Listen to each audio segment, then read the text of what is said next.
Hi, my name is Annika, and we're going to be talking about crashes today. So what makes up a crash? A crash is made up of two parts, the front contact and the back contact. It's a flam. It's called a flam. So the front contact for most lines will be directly in front of you, like at 3 o'clock, if this is 12 and this is 6, 3 o'clock directly in front of you, 2 inches inside the left. Just like that. So that is the front contact. The back one, your right pushes through the left and the backs just fall together.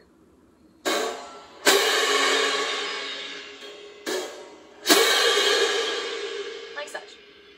So it's very important to note that the left hand isn't doing anything in this context. The right hand is doing all the work and driving straight through the left and letting the backs come together naturally.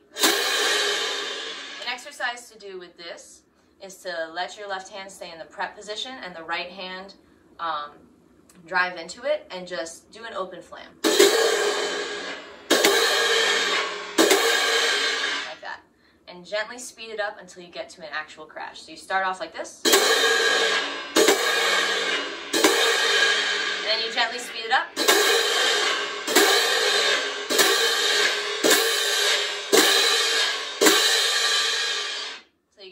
Crash. So what makes a good crash? So when you play a good crash, you should feel the resonance in your hands. You can look down at your cymbals and see them vibrating, and you should hear a nice little hum in between them.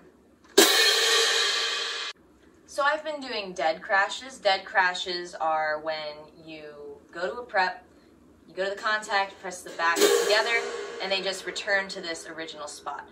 For the purposes of this video, I will be calling this horizontal. I know there are a lot of different names like midport, gumption, etc., but for the purposes of this video, I will be calling it horizontal. So you go to your prep, and you go to the contact point, push the backs together, they bounce right back to this horizontal position. An extended crash is when your hand will push through, your right hand will push through the left, extend directly out in front of it. So note that my hand is not higher or lower than the left cymbal. It stays directly in line with it as it pushes out. For this crash, for the extended crash, you don't want to have your arm locked like this so that your shoulder gets into it. You want to keep your shoulders exactly where they are, push through so it's just straight enough to be extended fully without overextending. All right? So here's an example of a dead crash, and extended, dead crash, and extended. So let's talk about different crash prep types. The first one we'll learn today is when they both go on your forearms. So the backs just hinge open and the cymbals stay in this pathway as they hinge open and then touch both of your forearms. Note that my wrist is not broken like this or like this. It is just staying straight out and the wrist is moving out as such, like this motion. The left is doing the same. I like to think about pushing with my middle and my pointer fingers to get this angle correctly. If you were to put a pole in between the two knots of my cymbals, so they would be on this plane, they would stay exactly there. So your hands are going to stay in line with each other as you open up to this position. Also note that there is not any space in between the cymbals in the front like this. So your elbows will open up, but that opening of the elbows is only initiated by how much your wrist is bending to get to this position where it's on your forearm. So from here, you can play dead crash, extended, etc. So that's the first crash type that we're going to learn. The second one is a little bit different. Your left hand will open up, it'll hinge at the front, just like we did. However, it won't touch your forearm. It'll be about like 1.5 inches, 2 inches away from your forearm. I like to think about it as being parallel to your forearm. The cymbal and your forearm will be parallel to each other. So your left hand opens up.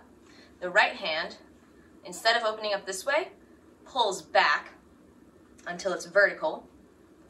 And it's like choke position, but if you take it off of your body a little bit, I like to think about it as going into my bicep. It's not touching your bicep, it's not in your armpit or anything. You're just pulling it back till it's vertical into this position right here. From here, you drive the right hand forward to this contact point, 2 inches inside, right directly in front of you, and then crash. So to review, we have this one where they're both on your forearms, and then this one where you pull it back. Some lines also like to drop the left hand down a little bit like this.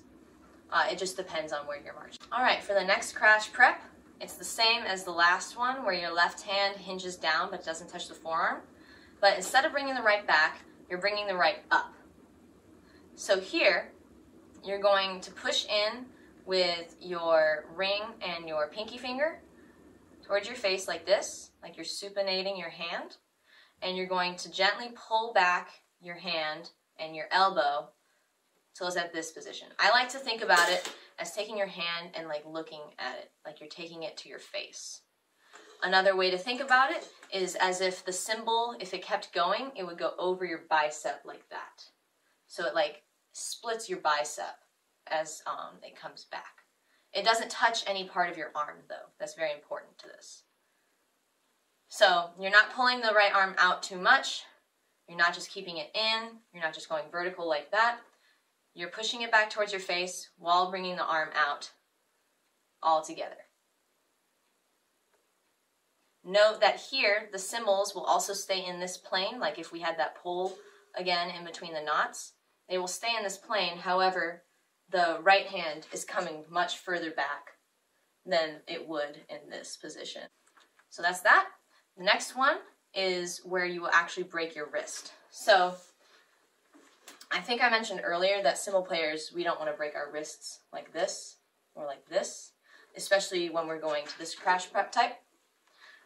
So here, we're actually going to take the this point in your wrist and draw it back towards your ear. So if you had a string right here, you pulled it back towards your ear, that's the angle it's coming at. For this crash, you will also have the contact point, same as the other ones, directly in front of you, 2 inches in. So I like to think about, number one, this will not touch your forearm. It will be parallel to your forearm, again. And I like to think about the middle and the ring finger, like the space in between them, pointing at the contact point. Cool, so when you open up, you're pulling back towards your ear, and your ring finger and middle finger are pointing towards that. Also, again, note that there's no space in between the cymbals at the front, just like this crash. The next crash type is more reminiscent of a traditional orchestral crash, where you would go like... So the contact point is on the bottom instead of in front of you. It's on the bottom, and your left hand stays in horizontal where it is, where the right opens up to a vertical position. Now it depends on where you are, and this might just be a hinge, this might be coming up like this, but I'm just going to go moderate, just like hand right below the shoulder. So from here, your right hand just comes down into the left, contacting 2 inches above the bottom of the cymbal, and then again, push through. I have not seen many lines go like this and extend that way, so normally this type, it's just a dead crash. Like that. Now again, there are different variations of this. Most of these are visual based, where it could go to, say, a Liberty crash, where you're all the way up here.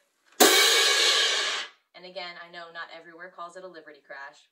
Cymbals have different names for everything, but that's what I'm going to be calling it for the purposes of this video. So Liberty crash, reminiscent of this technique. For this technique, you can also have different prep types for it, again, visually based. So I know a lot of different places like to open up from the bottoms and go to this position, then come up into this prep, crash, and then follow through. So prep, prep, crash, prep, prep, done.